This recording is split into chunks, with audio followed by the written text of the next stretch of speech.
Ikipe ya Super Falcons ya Nijeriya yatunguye Ositarariya itsinda ibitego 3-2 mu mikino y'igikombe cy'Isi cy'abagore ibera muri Ositarariya na Nouvelle-Zélande. Ositarariya yari imbere y'abakunzi bayo niyo yafunguye amazamu ahagana ku munota umwe w'inyongera. Nyuma y'uko iminota 45 ya mbere yari yarangiye ari ubusa ku busa. Nyuma y'iminota 5 Nijeriya yahise yishyura ku gitego cyatsinzwe na Uvena Kanu, bituma amakipe yombi ajya kuruhuka ari igitego 1-1.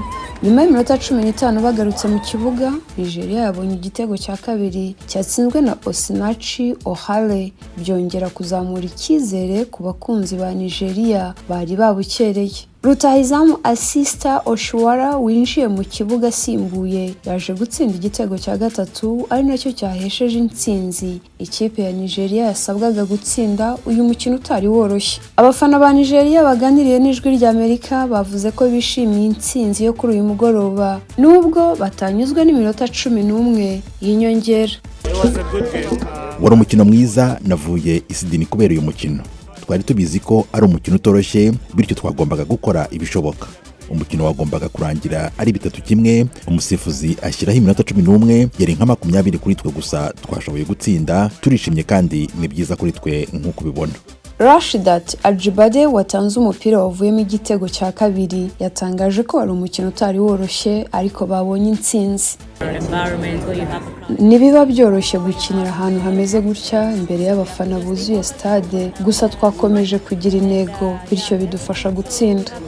Asista Oshuara, imwe mu nkingi Nijeriya igenderaho ndetse na Afurika muri rusange, avuga ko baje gukina uyu mukino babizi ko bitaza kuborohera kuko Ositarariya yari imbere y'abakunzi bayo. To be honest with you, I think our team is actually used to atmosphere. Umutoza Randy Waldrum arashima ubutwari bw'ikipe ye.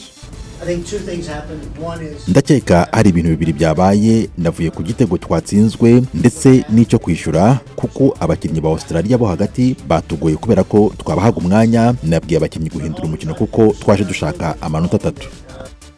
Kugeza ubu Nijeriya niyoboye itsinda irimo rya B n'amanota 4, igakurikirwa na Canada nayo ifite amanota 4. Australia ifite amanota 3 mu gihe ya nyuma ari Ireland yamaze gusezererwa mu mikino y'igikombe cy'Isi. Imikino ya nyuma yo muri iri tsinda ikazakinwa tariki ya 31 z'uku kwezi. Aneti Mugabo mu mujyi wa Brisbane.